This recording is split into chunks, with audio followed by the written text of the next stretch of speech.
So this past October, I knew I wanted to go on some sort of big trip before school started in late January. And it came down to going to Pittsburgh, Pennsylvania or Reykjavik, Iceland. And I chose the latter. I booked it, and these 2-ish months went by very quickly. Halloween, boom. Thanksgiving and my day trip to Philly, boom. Christmas, boom. And before I knew it, it was 2025, and my big first international trip was less than 2 weeks away. I started this trip, like most of my other trips around the DC area, at the Balls Ford commuter bus lot. My mom dropped me off, and I took OmniRide Route 60 to Tyson's Metro Station. I took the Metro to Union Station, and then from there, I took Mark's Penn Line to BWI Airport. I should be leaving in a few minutes. Everything's on schedule for now, fingers crossed.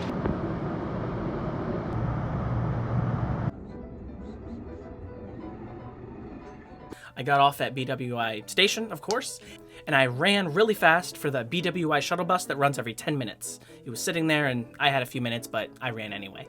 This articulated bus took me to Terminal E, which is BWI's international terminal. Pick up outside baggage claim. Thank you for flying BWI Marshall.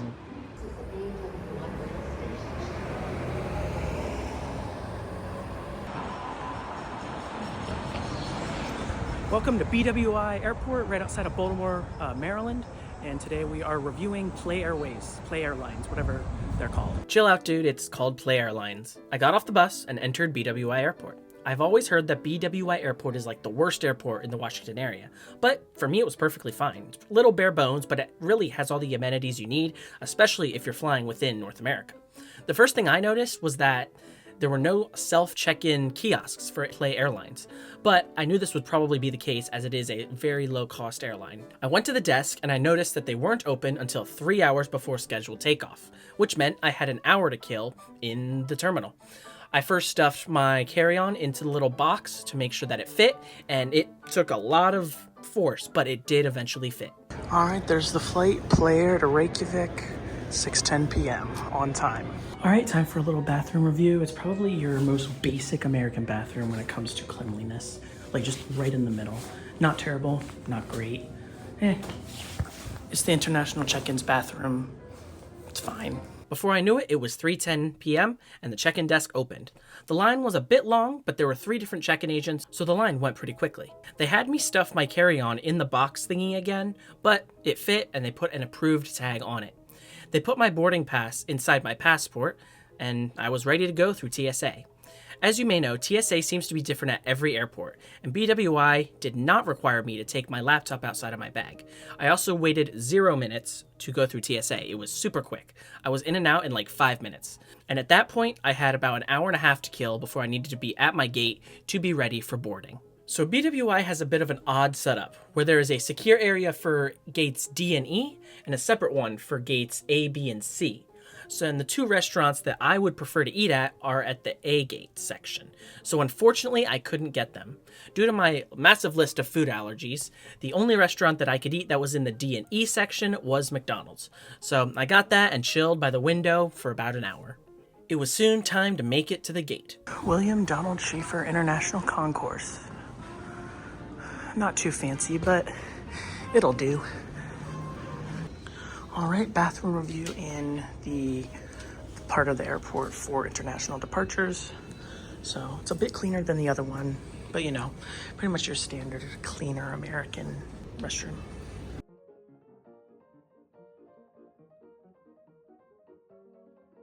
The walk from the McDonald's area to the gate took less than 10 minutes, and the gate was eerily quiet.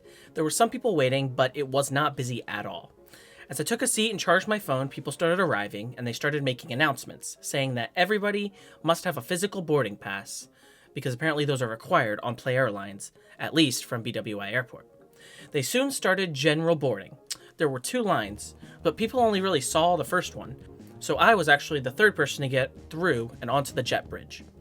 We waited a few minutes on the jet bridge as the flight attendants were still getting the plane ready, and then we boarded.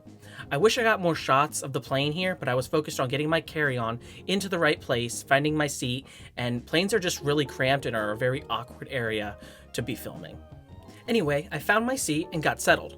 A few minutes later, a flight attendant came to me and asked if I wanted to sit in the emergency exit row to get more legroom, and I obliged because of course I want more legroom. The plane filled up about halfway. It was not a busy flight at all, and there were many rows with just one person in them. The flight attendants then did the safety instructions and we pushed back from the gate. It was a very quick and easy boarding process. We taxied to the runway and the jet engines roared as we barreled down that runway. But we lifted off like normal. I got a bunch of pictures of suburban Maryland. I'm not sure what city this was, but I did get to see it from the sky. Pretty quickly, all I could see out the window were small dots indicating streetlights, cars, and small towns. About an hour into the flight, you could see nothing out the window except the flashing light fixed to the wing. This was when I got out the old laptop and started editing a future video about a very deviatory bus route. Manta blocks out all of the light. I can't see anymore, so I can't sleep through the night. It's just what I'm looking for. During the flight, I edited said video, listened to a few podcasts, watched a few YouTube videos that were downloaded, and I used the lavatory. Alright, bathroom review. It is tiny. That's about 1 square meter. You got this, you got this. It's a clean bathroom. What else do you want?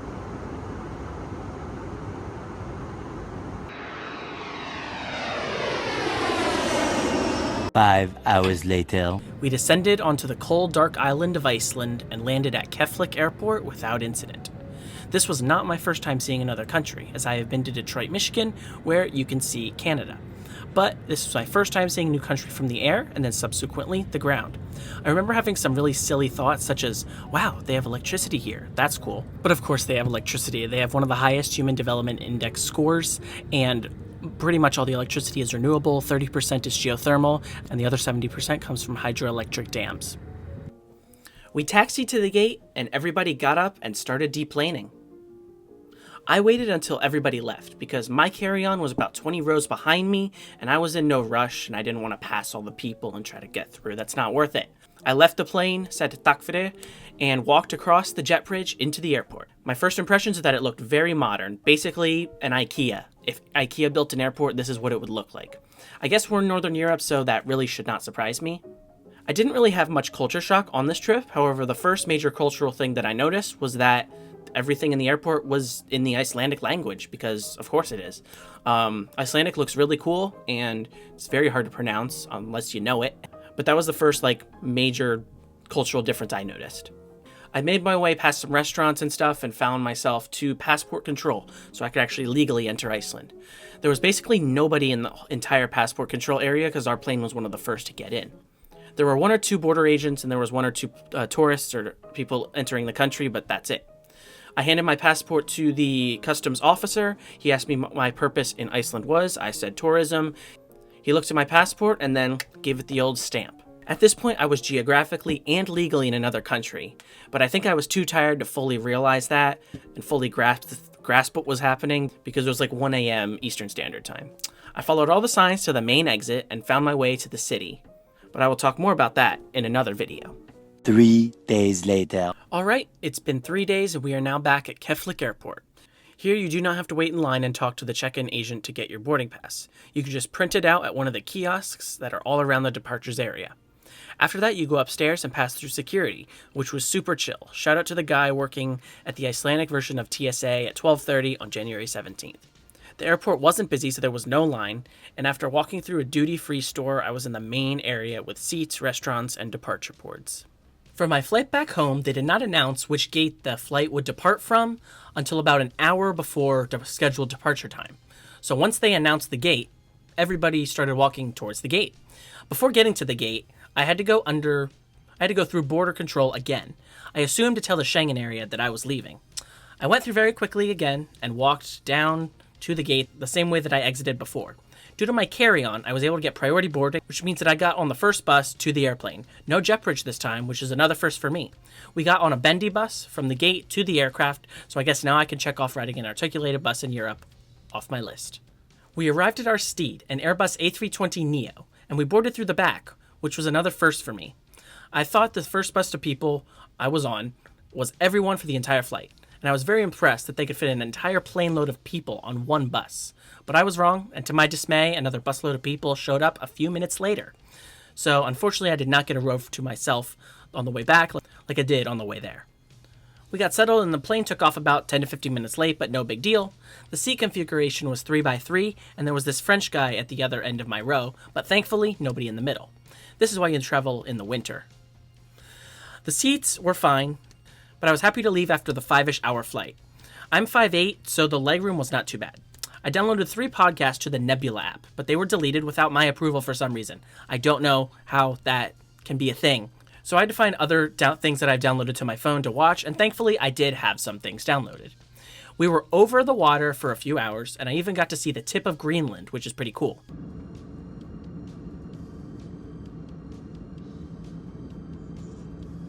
We then flew over Canada and much of northern Quebec, which is just so much nothingness up there. It's crazy.